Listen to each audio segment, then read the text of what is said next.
Welcome to our National Conversation, a podcast in which we discuss politics from all angles. We are completely nonpartisan, and all views, respectfully stated, are welcome here. Our podcast is unique in that it is hosted and run by students who are focused on finding solutions to the biggest problems facing America. Hello and welcome to our National Conversation. We are a nonprofit media group. We're largely run by students all across the United States. We do everything virtually. Our claim to fame is that we are nonprofit. We are nonpartisan. We all get along. We're very civil at all times. We discuss public policy issues in a very respectful way, and we like to remain practical and focused on common sense solutions. So I'm talking to you today from Brentwood, where I happened to start a local newspaper years ago called the Brentwood News. And Brentwood is right next door to Pacific Palisades, where we just had the huge fire. And so today we have two experts with us who are going to talk about water storage and water delivery systems and fire suppression, fire preparedness. It's a huge issue here in Brentwood right now. And once the podcast is posted, we're going to be spreading it far and wide to see if any of the ideas that we discussed today are worthy of follow-up. So I'd like to start by just asking everybody in the room to introduce themselves. Sal, why don't we start with you? Sure. My name is Sal Mercogliano. I'm a professor of history over at Campbell University in North Carolina.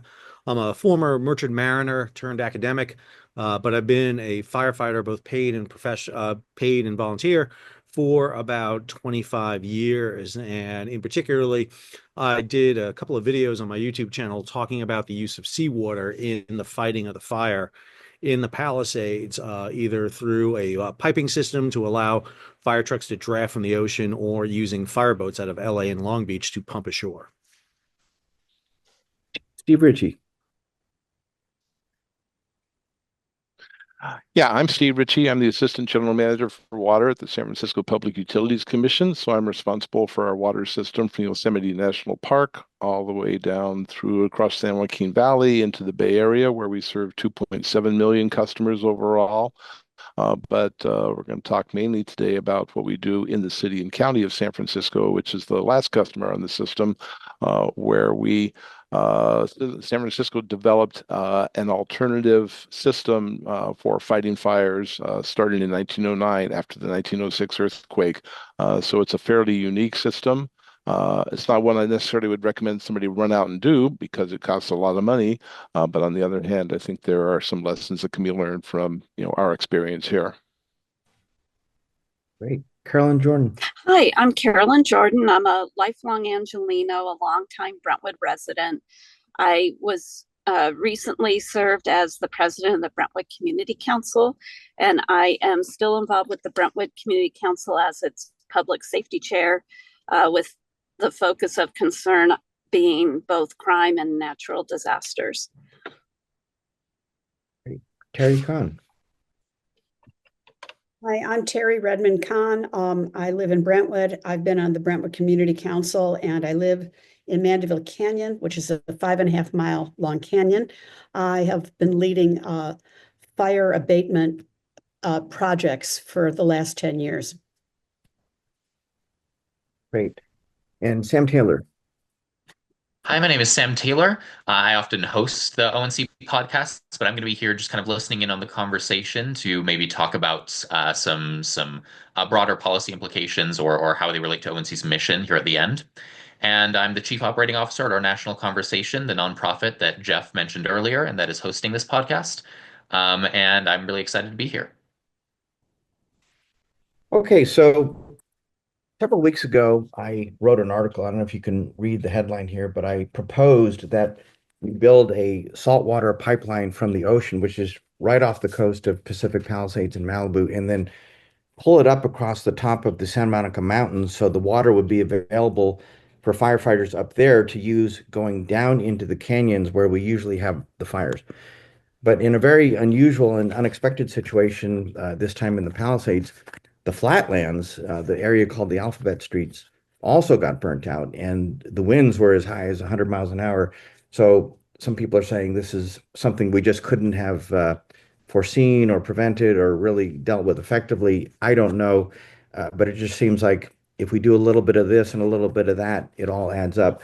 So, in response to my article, several people have been sending in ideas, everything from putting goats on the hills to eat vegetation, to better building materials, to having 24/7 drones up in the skies looking for the initial stages of a fire. We can't talk about everything today. I know insurance is another huge issue. So let's talk about water. And Sal, I did see your YouTube video. Once I posted my article, somebody immediately sent it to me, and it was through you that I learned of Steve Ritchie and his program up in San Francisco. But why don't we start in sequential order? Sal, take it away. Yeah, so I mean, use of salt water. So you have a couple of issues that came up almost immediately with the fires, and one of them for the use of not using salt water was that it is number one corrosive to the fire trucks, that it will ruin the fire trucks, and some indications talking about the fact that the fire truck will fall apart as soon as you put salt water into it. I can tell you that's categorically false. I mean, salt water may have a long-term degradation in a fire truck, which would be minimal if you don't do the proper maintenance and flushing of it. However, if you look in New York City, for example, a lot of the fire trucks at Kennedy Airport, for example, use salt water in them. It's just a question of training and operating on them. In my video, one of the things I talked about was using fireboats. I'm going to try to share an image with you all and kind of get an image here that you can all take a look at here. So we can see, here we go. So, I mean, this is the Los Angeles fireboat number 2 that you see on your screen. It is a massive boat. Long Beach has a very similar fireboat to this. And while they're impressive and you see that water shooting out of all the cannons, in terms of fighting a fire on shore, they have very limited utility. They can't get very close to shore. They would not be useful really in direct fire suppression. Now, I should mention I'm a 25-year firefighter, both paid and volunteer. Although I'm out east, I'm not out west, so I don't do the type of firefighting, wildland firefighters you have in California. I do a lot with water supply and water management and fire, and I train firefighters in this. But one of the things that the LA fireboat and the Long Beach fireboat can do for you is pump water ashore. They have massive pumping capacity. These boats can pump roughly around 40,000 gallons a minute. To put that into perspective, a normal fire truck pumps about 1,500 gallons per minute. So these boats are designed to pump large quantities of water.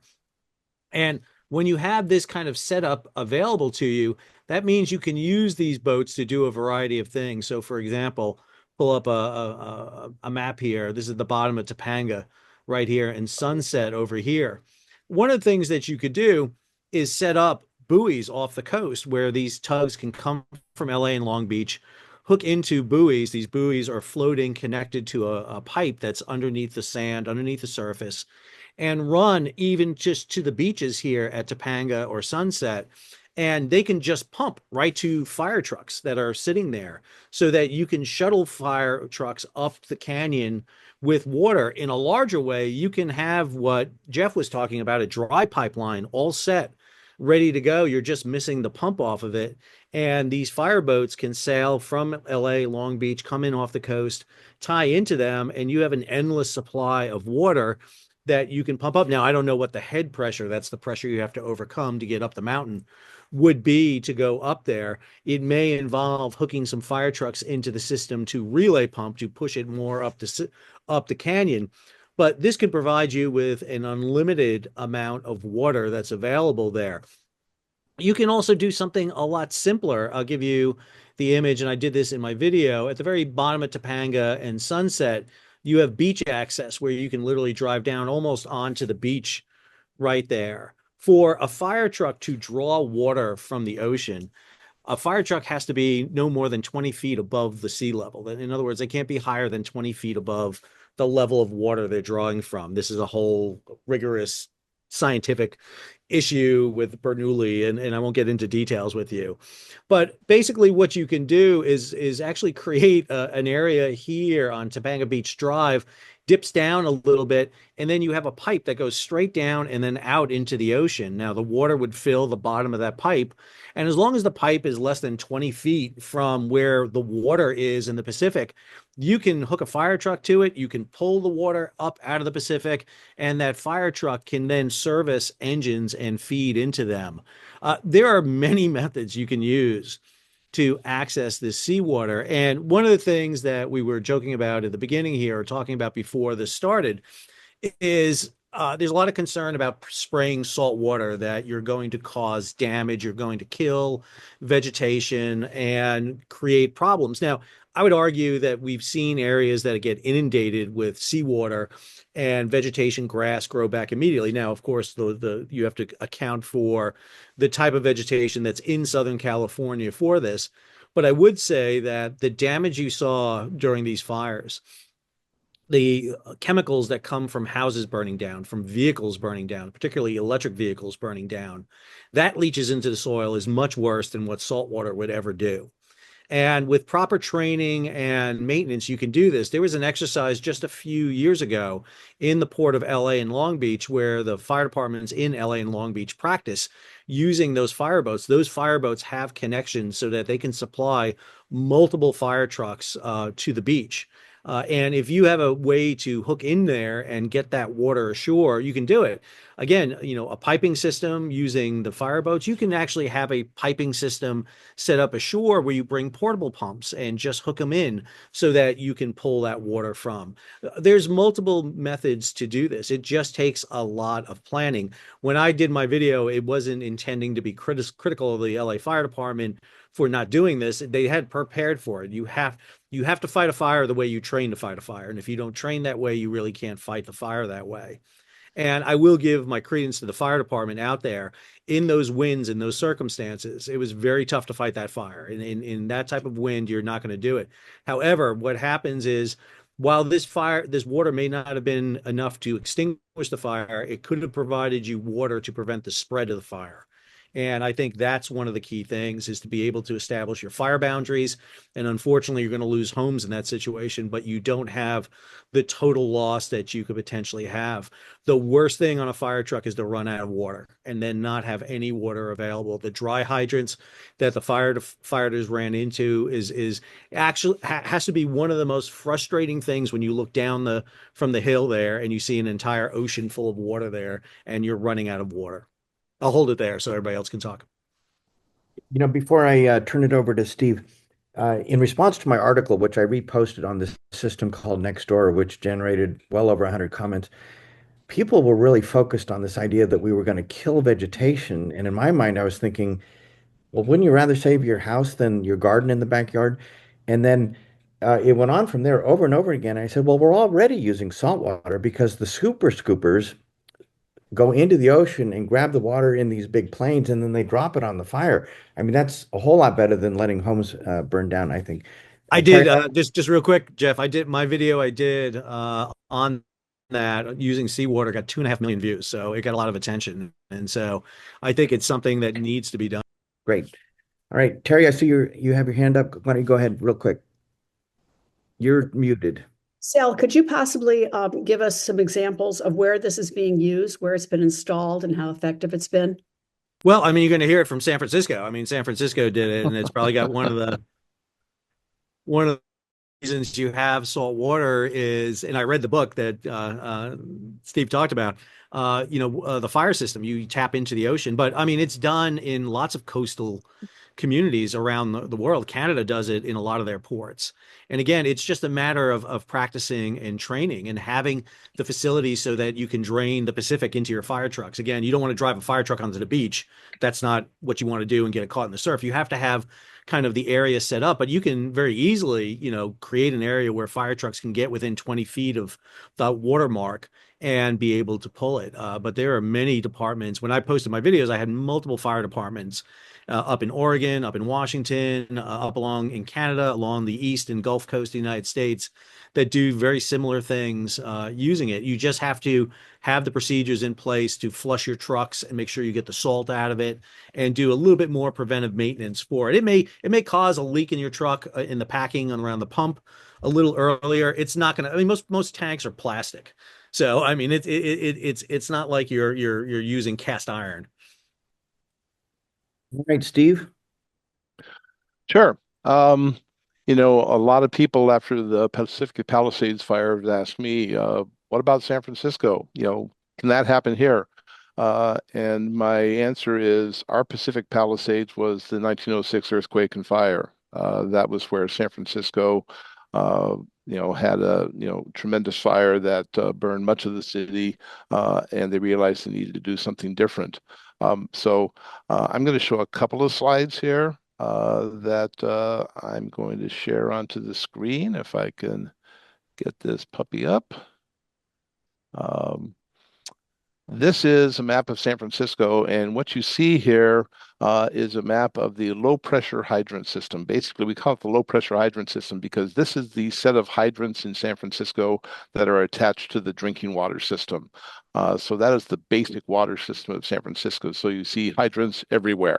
There's about 8,500 fire hydrants across San Francisco.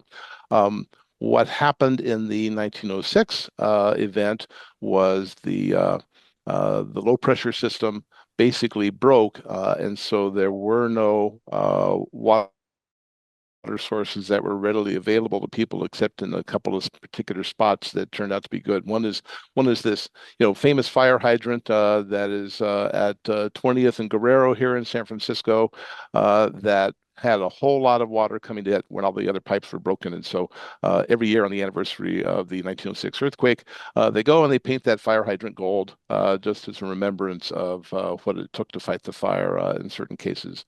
But one of the things also they fought the fire with were a lot of boats that came from the nearby Navy facilities in San Francisco Bay that weren't really fire boats, but they did have pumping capability. But just because they were fire boats and they were, 1906 vintage, they were able to take care of, a few blocks along the shoreline, but you couldn't get much beyond that. So what they decided to do in San Francisco, if I can get this up, we came up with the emergency firefighting water system, which is basically in effect, an alternative system to the drinking water system. So basically, assume you built a whole lot of pipes that were not connected to the drinking water system at all. They were designed for one purpose, and that was to be in place when you had a major earthquake. And the assumption that they made at that time was, the whole drinking water system will break again. So we need to design a system that is much stronger, much more capable of withstanding a much greater earthquake. So these are very large pipes that are built much stronger than the normal pipes. So they're not built everywhere. And they have very high pressures that they withstand as well. And when you look at the fire hydrants, I'll just quickly cut to the fire hydrants. These big fat ones on the left side of that, those are the high pressure system. The two little ones to the right are the low pressure system. So it's a whole system designed around high pressure and delivery of water. We have certain waters that can come to it. The primary source actually is our Hetch Hetchy drinking water system because we have three storage facilities. One is Twin Peaks Reservoir at the highest point in the city. Another is a tank just below that, and the third is a tank a little ways below that. So those three storage facilities feed the system and can get pressures up to above 200 pounds per square inch, which is a pretty high pressure system. But we also have as a backup source pump station number 1 and pump station number 2. One is on the north shore of San Francisco, and the other is on the east shore, which is kind of rocky, so you don't have to worry about going through a surf zone or anything like that. At each of those pump stations, there's a tunnel that goes out into the bay, and those pump stations then can pump water all the way up to Twin Peaks Reservoir through the system and make sure water can get delivered everywhere throughout where these red dots are. In addition, we have cisterns, which are all these blue dots. Those are 70,000 gallon tanks that are basically buried at different intersections here and there. and they have 70,000 gallons of water. There's a manhole cover in the top. Fire truck can pull up, drop a hose in, and pull water out and fight fires that way. In reality, the system is used currently in greater than 4 alarm fires. We haven't had a big earthquake where we needed to rely on this system totally, but in big fires, we do rely on this system. But one of the things about it is both pump station number one and pump station number two have never actively been used in fighting a fire. It's there ready to go when we have truly the big one. The same is true of the cisterns. These 70,000 gallon tanks, they're not connected by pipes. They're just standalone tanks. They literally are there just waiting. And the cisterns have never been used in fighting a fire. San Francisco built these things to be ready for the biggest fire imaginable, which would be related to an earthquake. And so a lot of this is being prepared for the unthinkable because guess what? The unthinkable happens from time to time. So we have this duplicate system. As you'll see, it's mostly built around the northeast area of the city, which was what was developed at that time. And we're now looking at plans on how we can extend out the south side of San Francisco more. So basically, it's a duplicate system designed to fight fire. It has those two big pump stations. We also have, we're installing in 3 other locations, sets of manifolds that can be connected right at the shoreline up to fire boats that can add to the system as well. So we've tried to maximize the number of sources available and the high pressure of water that can be made available so that the guys who know how to fight fires don't run out of water.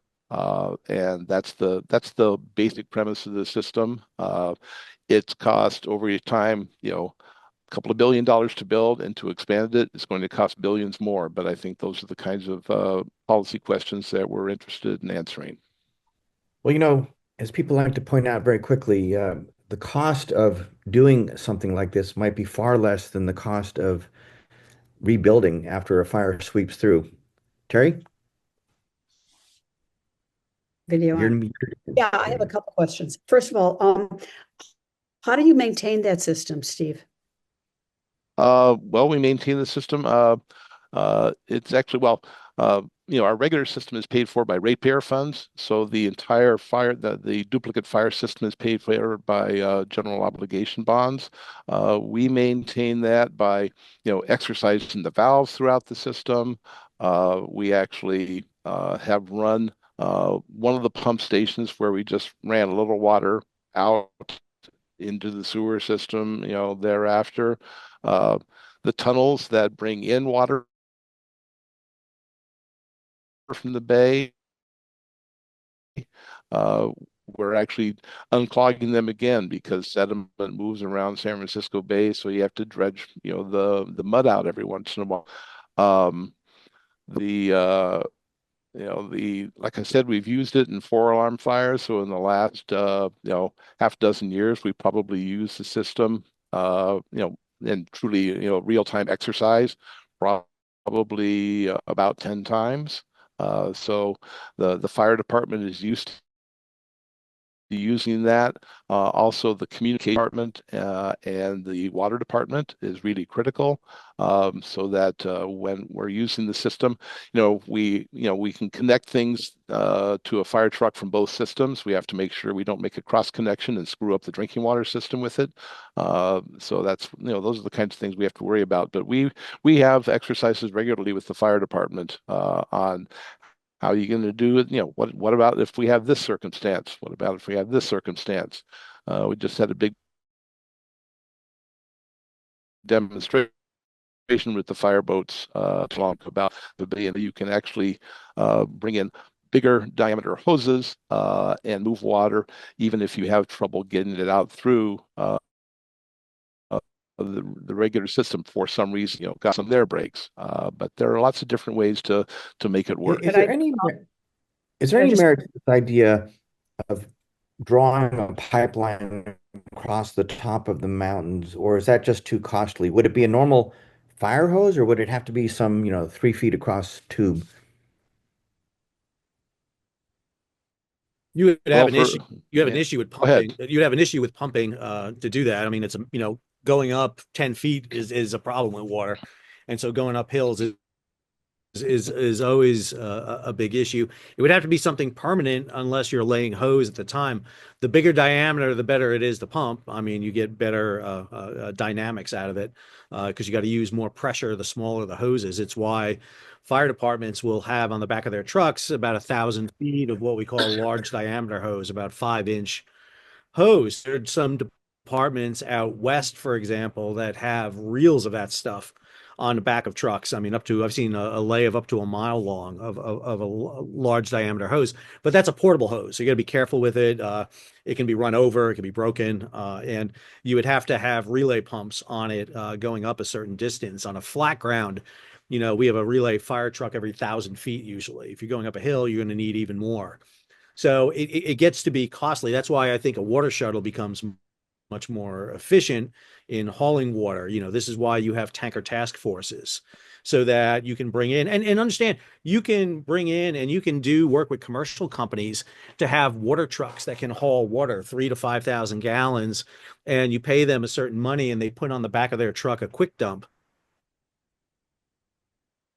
so that you can do it. I mean, water hauling is very common throughout the area, and so if you put those quick dumps on the back so that you can get the water out very quickly from the truck, and understand 5,000-gallon tank with water is going to come out really quick because of the weight of the water on top. It's going to come out.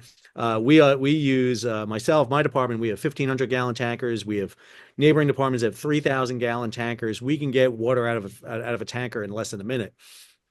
So, you can haul water. And again, what you're trying to do here is get water. So you're doing maybe not fire attack, but fire defense and fire suppression. And that's the key here. And more importantly, giving the firefighters options. Because, what they learned in San Francisco in 1906 is that, it's the earthquake that didn't destroy San Francisco, it was the fires afterwards. It was the gas lines. It was the fire. They couldn't put the fires out. And the fires swept through a wood built environment. And that's what you had up in the Palisades, basically. Yeah, I would say in our case, that's one of the conversations we're having in the fire department right now on expansion to the west side. Where do you put certain facilities? And their focus and mindset is on where's the best place to have a fire break. It's not the best place to fight every fire in every block, but what's the best place for a fire break? And that kind of strategic thinking is really important. Steve, do you have access to information like how much it would cost to build 1 mile of pipeline to go into the inner part of San Francisco? I'm sure the numbers would be essentially the same down here. Well, I don't know if they'd be the same because we're going through a dense urban area all the time. So, the per mile cost of any kind of pipeline is really expensive. But I can send you a report that we did. Our Board of Supervisors asked us to do an estimate of what it would take to provide coverage to the entire city with the emergency firefighting water system. So I think there is a very crude estimate of that I could share through that report. And I don't recall what the number was off the top of my head. Okay, good. And you should be able to get, I mean, the numbers that were done for the building of hydrants into communities in the area would give you a good idea too. I mean, because you're basically building a pipe that's the same as the hydrants that are used for waters into the area. I mean, one of the big issues you had in this fire was because of all the houses burning down, that you basically had a system that was bleeding water throughout it. There was no shutdowns. One of the things I mentioned in my video was, how many of us leave our house and turn the water off before we leave? And we tend not to do that. And as you burn a house, I've been to many houses that burn down, and what you see is water coming out of where every toilet, every sink was. And if you have 1,000 houses that's doing that, it's going to deplete your water supply very quickly. And you can turn off the water at each individual house, or you can turn it going into an entire community. But when you turn that water off to the community, you also depressurize the fire hydrants. So, there are systems that need to be put in place. Check valves, for example, that can be turned off automatically for houses so that, if you have an instance, you can turn water off. Or if they register an unusual flow out of the house, they can automatically shut down after a set period of time. That's part of the proper planning. And I agree with Steve. San Francisco's got to look at that now because it's a huge investment. It really is for something that's going to be used in a minimal time. Being a firefighter working for a rural fire department, we have to budget what we're going to spend 90% of our time on. The 10% or 5% that we don't, you got to make the question, am I going to spend, 30% of my budget on something I'm going to do 2% of the time, which is very difficult. I'm not trying to explain away the fire department, but that's the way they think. Yeah, no, I was talking to my peer down at LADWP, and he said they spent a lot of effort basically going house to having to turn off water because, again, it's connected to the fire hydrants as well. So you can't just shut down the system. And then they were just bleeding water out of all kinds of, people who were fighting the fire. They dropped their hose and ran. Well, the hose is still running. So, just having to go house to house was really, really a challenge in terms of maintaining pressure in the system. Steve, a few minutes ago, you talked about the great communication that you have between the water department and the firefighters. We don't have that in LA, or we didn't have it during the Palisades fire. I don't know if Carolyn, you'd like to fill in some of the gaps there, but how do you guys do it? Because we're having problems with our bureaucratic response, if you will. Well, we basically, in 2010, up until 2010, the fire department had responsibility for the firefighting system, particularly the emergency system. And at that point, as a budgetary measure, Mayor Newsom at that time, reassigned it to the or to the water department. Basically, somebody figured out water department knows how to move water, the fire department knows how to fight fires. And so we became reliant on each other. And frankly, the system was in a fair amount of disarray at that time, which we've, since improved. But we've proved ourselves to each other in actual fighting fires. And that has really helped when we've had to have that experience, like I said, in these larger fires. And sometimes it's even just so simple as communications. The lingo you use, everybody has their own lingo. Our guys were talking about spilling water. Well, that was spilling from one pressure zone to another. The fire department heard we were spilling water and they thought, oh my God, we're losing water. It's got a horrible problem. So we had to say, no, guys, this is not a horrible problem. We're making sure it's maintained. So those silly kind of things like that are the things that you learn from experience of working with other people. So drilling is really an important thing, as well as some real-time experience. I would echo what Steve says. Training is really, really important. Again, I'm in a rural area, and if we run our fire hydrants really hard, people are going to start getting brown water in their house. They're going to get some nasty stuff, and that comes with communicating with our water department. So that, when we have a major incident, for example, it's not unusual for us to have someone from our emergency management office at the water department communicating. We have one person designated as a liaison. That's the person that communicates, with the water department to talk about maybe putting more pumps online, making sure that water reservoirs and tanks are plussed up. If we're going to do a drill, you have to do the drill. You can't just simulate flowing high water. You actually have to flow the high water. You have to spill the water, which creates problems because if you start dumping 10,000 gallons of water during a drought in Southern California, you're going to create problems. But that's the only way to test the system in many ways, because then you find where the faults are in the system and how difficult it is. So it does create some very unique problems. And again, what you want is someone who's tasked within the fire department to conduct that level of training and then to real world exercise it. It's very tough on your fire departments. Let me be clear. I think, they're saddled with doing medical service. They're doing a lot. And firefighting is just one task that's really been regulated down a bit for them. And this level of fire is now becoming more common, and therefore they got to prepare for it more, which means more resources. And Carolyn, Yeah. did you have? Yeah, so Jeff, I'm trying to better understand the actual system that allows for pumping, bringing the water from the ocean to the fire trucks. So I think it's a question for Sal, because I thought you mentioned something about it has to be within 20 feet. It's a 20-foot line. And I don't know if I'm understanding or thinking it through correctly, and why I'm raising is that our our low tide line is at most points of our Santa Monica Ocean, probably several hundred feet from the roadway. And so do the trucks drive No. far onto the sand, or No. what's the 20-foot? So it's not the distance on the beach, it's the height, it's sea level height. So it's your difference between your low tide and your high tide, which may be several feet. So think of what a fire truck does is basically like a straw. How long of a straw can you suck something out of? So, the longer it is, the more difficult it becomes. And fire trucks work that same way. You're actually working with pressure, the air pressure pushing down on the water. So in other words, from your high tide to your low tide, your fire truck has to be within 20 feet of the lowest tide of the ocean. And then what you do is kind of like a big L. You make a pipe straight down into the sand and then straight out into the ocean. And all you do is have it always is basically an open tube, and the water will flow and sit there at the bottom of the pipe. So as long as you're within 20 feet of the bottom of the sea ocean, you're good to go. And that's what I mean by you can, because I had a lot of people tell me, oh, you can't do it because we're too high up on the PCH. It's like, hey, you don't go on the PCH.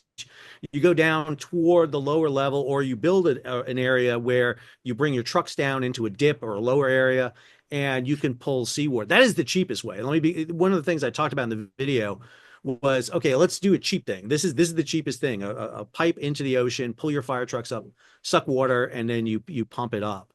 What Jeff talks about, pumping water up the coast there, is a more expensive way. And what Steve has in San Francisco is the most expensive way. It is a redundant system that was built in the early 1900s, but you were also rebuilding the city at the time. So you could basically do it. Now, in Palisades and a lot of areas, you're going to be rebuilding. So this is the time to be thinking about this. And that's why I think it's really important to talk about some of these ideas of building maybe a dry system, which is just the pipe, without the water in it, that you can charge with pumps and pump up to that level. Those are the type of alternatives they need to be thinking about.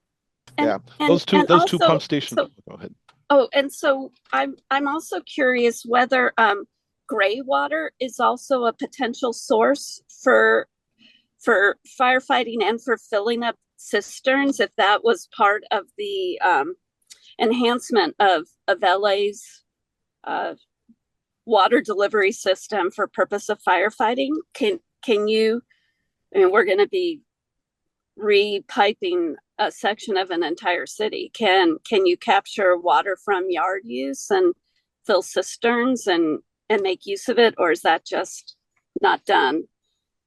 No, I mean, it is done. I mean, it depends on your ability. So, if communities are pooling water into central areas, into, cisterns, into holding facilities in the area, then those could be potentially tapped. Obviously, it can't be, wastewater from toilets and things like that, but it could be not sewer. Right. So you can use that. The problem is having the catch-alls for doing that and having reservoir pools that you can tap into. Again, we use in firefighting what we call dry hydrants that are rigged into ponds so that you don't have to drive up to a pond. You just pull up. A lot of people were talking about pool water. The problem with pools is you can't access the pool water. You can't get a fire truck close to to pull water from a pool. So, if you have 1,000 home community, then you're using, wastewater from gutters, from systems that are just piped, hosed into a catch-all, a reservoir, a tank, a cistern. Then you could use that. You can definitely, as long as you have access for your fire truck to pull from it and it's full, you can do it. That again goes into community planning. Yeah, and gray water, you're just not running with, there's not a lot of water produced in that in terms of relative to firefighting. If you can collect it over time and have like a 70,000 gallon tank, that'll get you something. It won't get you a lot, but it'll get you something. All right. Could I speak? Please. Okay. First of all, this is a big wow. This whole communication that Steve and Sal are presenting is just mind-blowing to me. But Sal, you said something, you're a fast talker, so it's hard to keep up. I'm taking notes on you, babe. I apologize. It's being grown up in New York. Did you say that a valve could be put in place so that the interplay between domestic water use and that water use going into hydrants could be separated, so that if in fact that's true, then a a fire department could go into an area, turn a valve, and all the domestic water use will stop, but the hydrants will still function. Am I following you? Yeah, so each house will typically, and again, I'm not familiar with the exact water system you have there. I could speak from general most water systems. So usually, if you have a community of a big loop of piping that goes around, that's your hydrant in your home use. And so each individual house will tap off your water line, and there'll be a water line that you can close. You physically can close it, get a valve and you can close it. You can use automated valves today that can be triggered that shut them off. You can turn off the houses all of a sudden. You can turn water off to the house by remote. Or there could be a water flow that if it detects high water running for long protracted periods of time, it kicks off. The danger you have is if you turn off water to the entire community, you turn off the water to the homes and the hydrants. So you don't want to, they typically don't want to create two separate lines. It's very expensive, for a hydrant line and a home line, they run off the same thing. So it's a matter of the valve, so that when you're building the homes, can you put a several $100 valve in there so that it can be automatically turned off by remote, or by a driver coming by, or a signal being sent through the system so that it can be turned off? Or, is there a mechanism so that you can just prioritize the hydrants and shut it down? So have any cities sort of mandated these automatic valve systems? They've been done in cities and communities around, especially in high fire areas and areas where water is at a premium. So you see a lot of them out west for me, sorry, North Carolina, out like in this, it would be east for you guys, but out in Arizona, New Mexico, Colorado, areas like that. Really big, large residential home areas where you get a big, huge water demand. That you'll see that done where they can control it, so you can segregate them off from the hydrants. Thank you very much. Teri, at the last Brentwood Community Council meeting, you were talking a lot about your outreach efforts to the LA Fire Department and some of your frustrations with what you felt was an inadequate response. You want to talk a little more about that? Yeah, I can't hear you though.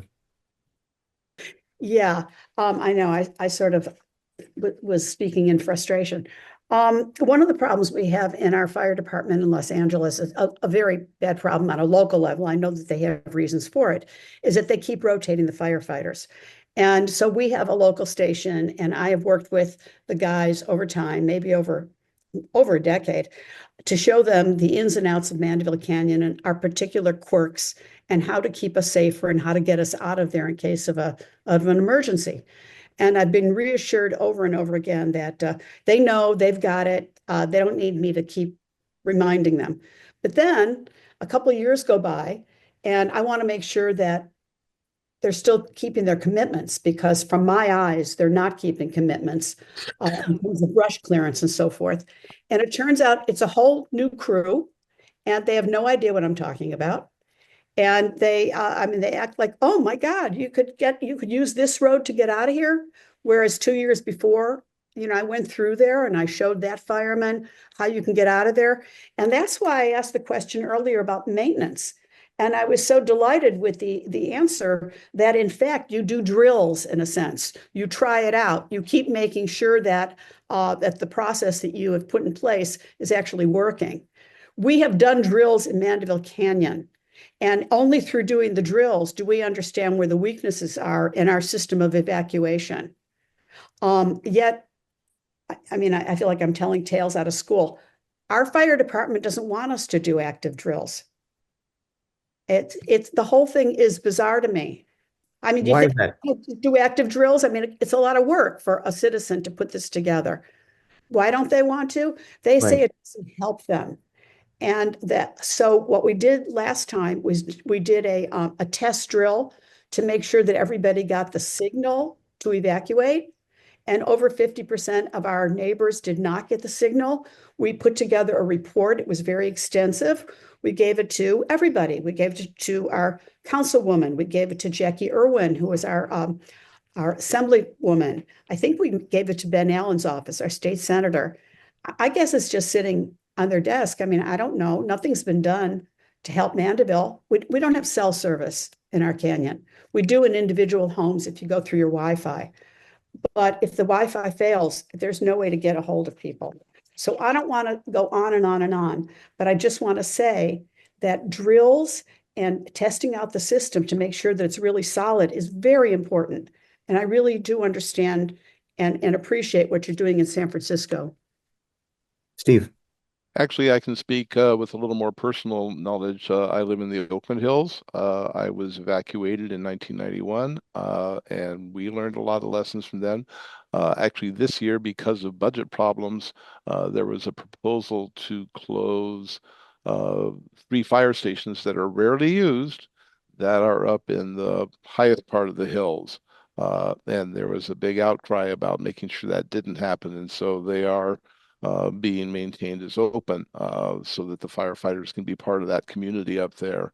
I don't live up in that area, so I don't know if it's totally successful, but certainly everybody learned about how you got to get out. And so there's nothing like, unfortunately, there is nothing like the experience to teach you. You know, everything is, it's academic until it happens to you. And once it happens to you, it's a lifelong. Right. I'll add one thing to that, Teri, too. Is Teri, right? I'm sorry. Yes. Yeah. So, I work in North Carolina where I'm at. We have combined departments, paid volunteer, a lot of volunteer departments. And, that brings a lot of community into our fire department. So we have representatives from throughout our fire area. So, I mean, we know the areas really well. We live in the areas. So, that's something you don't get, unfortunately, in a large municipal fire department like LA, where very few of the firefighters who probably respond to you actually are from that area or live in that area. And you got to be more pro. I know it's terrible for me to say, but I'm going to say you just got to be in their face all the time because they're going to be focused on the motor vehicle accidents, the one room fires, the stuff they run into on a daily basis. And the key thing there is getting liaisons and working with them to have community relations with them so that you can focus on how to assist them to get information out to the area when events happen. We have worked really hard in our fire area and our entire county that we do it much smaller, much more rural area. But we've got a lot of new subdivisions coming in, a lot of new people moving in. We've started a program to create connections to each of those communities so that, we don't have to talk to 10,000 people moving into an area, but we can at least talk to their designated representatives so that we can work on that. And again, it's hard to do it. And I don't mean to be bashing on a union, but the fire department unions are very strong. They don't like to allow outsiders in to do their jobs in some ways.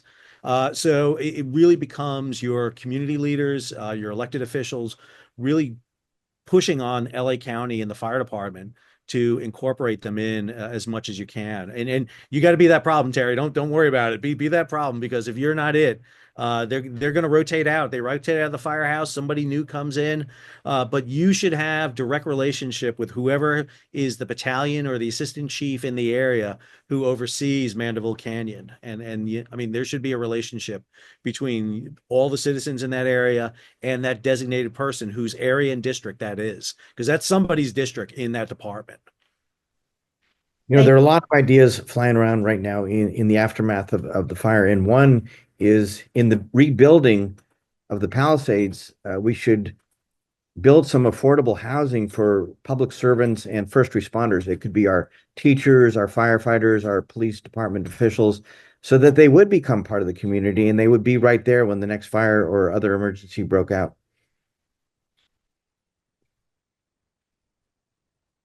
Carolyn, you've been quietly observing here. You've been in charge of this stuff for Brentwood for a long time.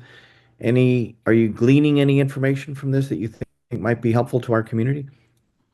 Oh, I think there are some very, very interesting ideas here to pursue. So I thank everyone for participating and sharing this today. I'll add one other thing too to this. There is a program done through FEMA, which are called CERT, the Community Emergency Response Teams.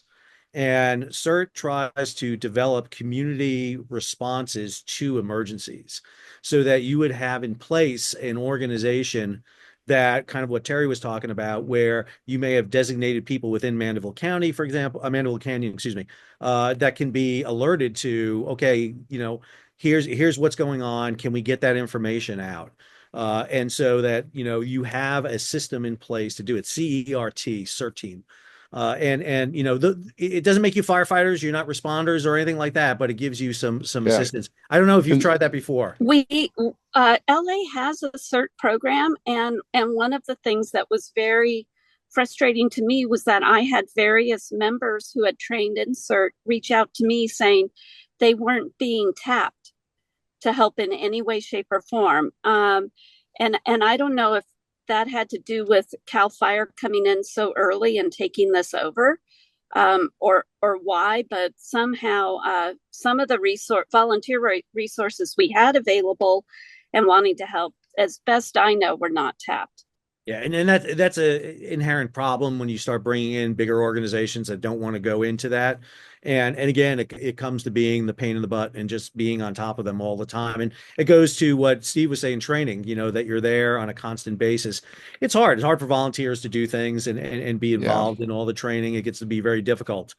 But I think right now there's going to be a renewed spirit to do that. And this is where you tap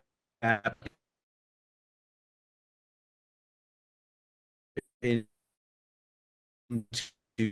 people to do it. yeah. We have NERTs, Neighborhood Emergency Response Team in San Francisco, and they've been used very rarely in the heat of a big fire. Uh, so it's much more in the recovery phase, or something that isn't as physically dangerous. So that's one of the challenges of how do you use volunteers effectively. Okay, I want to be respectful of everybody's time. Does anybody have any final words of wisdom? I just want to say thank you to everyone. Yeah. So Carolyn, when this thing posts, I really want to thank you, and Jeff, I really thank you for putting this together and for seeing this through. I mean, this is like a unique topic that has so much potential, and I think you're the only one that's really given it any attention. So, kudos to you. well, I feel a little bit vindicated because I wrote about this years ago and everybody kind of laughed at me. And then in light of the fire, I essentially reposted the same article, just updated it a little bit. And now people saying it's a great idea. And then I realized from Sal's video that they've been doing it since 1909 in San Francisco. So it's not an original idea. It's just obvious to me that the ocean is right there and we're in a fire zone right next door. So I, it seems to me that this is Yeah. worthy of exploration on somebody's part. So I'll Carolyn, add one thing to that real quick, and then I'll shut up. Is fires are becoming less rare, but they're becoming more intense, and that's the problem we have. Is we sit there and look at the numbers. It's like, oh, fires are down. We're much safer. But when you look at the scales, and like I'm dealing with that in a very rural community where we're building up a lot very quickly, and we start to have bigger fires than we ever. It used to be the one little house out in the middle of nowhere burning, but now it's a townhouse in a very tight packed subdivision where we can lose 4 or 5 homes at one time. It changes your image, and firefighters will always get hammered for sitting around the firehouse doing nothing until the bell rings, and it's tough, and that's why I got to say, being here in North Carolina, all our sympathies are with you. I got to tell you that out here on the eastern side of the country, we were watching intently that, and it was just horrific. And so my heart goes to all of you about that. well, our sympathies are with you too. You just went through the massive flooding, and I think you have some fires right now, don't you? We do. So we've got some going on. Helene came through, and that was epically bad. It's just, again, it's the scope and scale of these accidents are getting worse. So Carolyn sent me a message saying she had to go. So I think it's time to wrap it up. Sam, you are our COO, our student leader. Any observations, any questions, any thoughts? Yeah, so maybe just a very, very brief question to broaden things up a little bit. Once again, I also want to be respectful of everyone's time. So if we don't have time for this, that's okay. But I I found the conversation very, very interesting because a lot of my attention, and I think many Americans' attentions, is on like federal issues, the national government, et cetera, things that have very broad scope. But it seems to me that democracy really has the biggest impact on individuals when it's at the local level. You're dealing with things like public health and safety, when you're dealing with policies in municipalities and cities, et cetera. So I guess I'm just curious in all of your work dealing with these local issues, in kind of reflecting on what could have been done differently, to prevent these fires, maybe other local issues you're working on.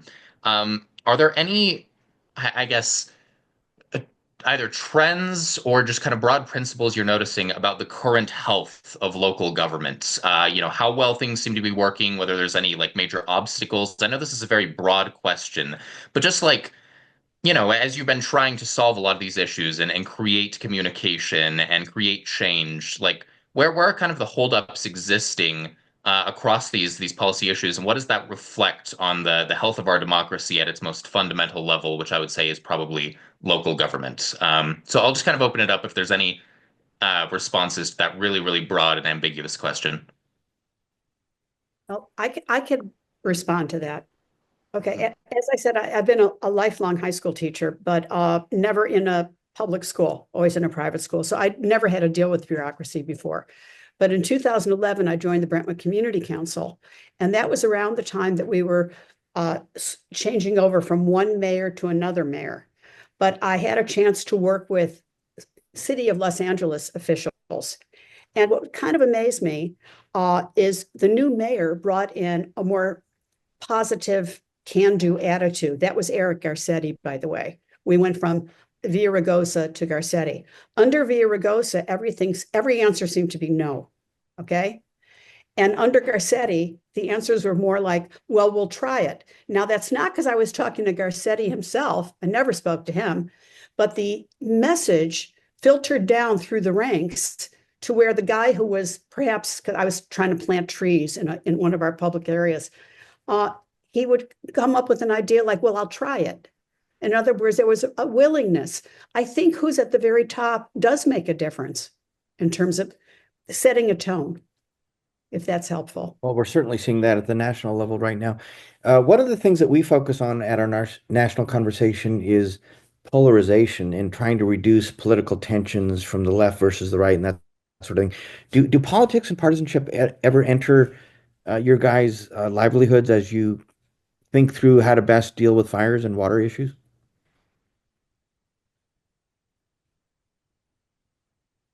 Well, being in San Francisco, it's a discussion between the left and the far left. So it tends to kind of lean that way. That's like our Santa But Monica next door to Brentwood. yeah, yeah. But the big issue right now is deficit. We still have not recovered from the pandemic, and so San Francisco's facing a pretty monumental budget deficit on the general fund side, and that is totally dominant. And you're right, Terry. It's the leadership from the top that makes a difference. The last mayor, I thought did a fine job on many things, but there wasn't recovery. The new mayor has made recovery and dealing with our problems a bigger priority. He's been in office for a full 2 months now. So we'll see how that actually plays out over time.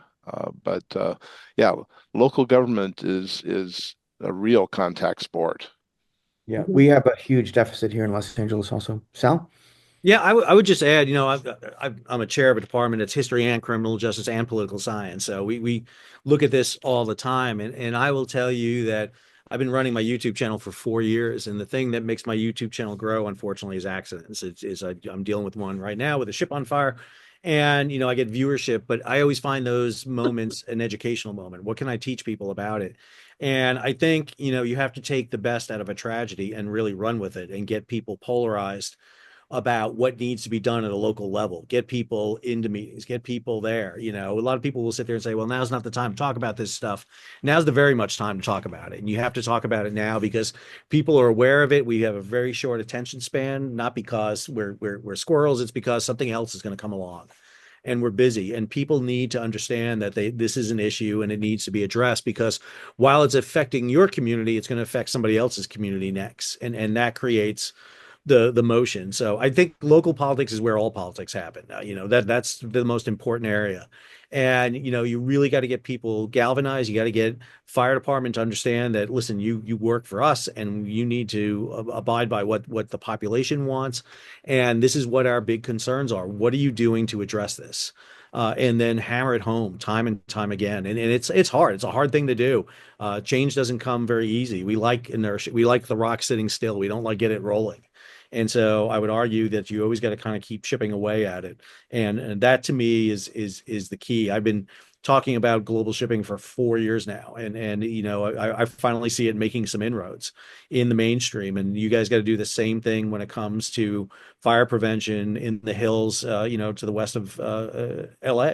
Because it is going to happen. People are not, you're going to rebuild there. There's going to be people living there, and it's just part of life. You've got to overcome it. And therefore you need the protection to go in, or else you're not going to get insurance companies to insure anything in there. So you need to make sure. So it is said that young Americans don't know their history. I'm going to give Sam here a pop quiz. What famous political leader said, all politics is local?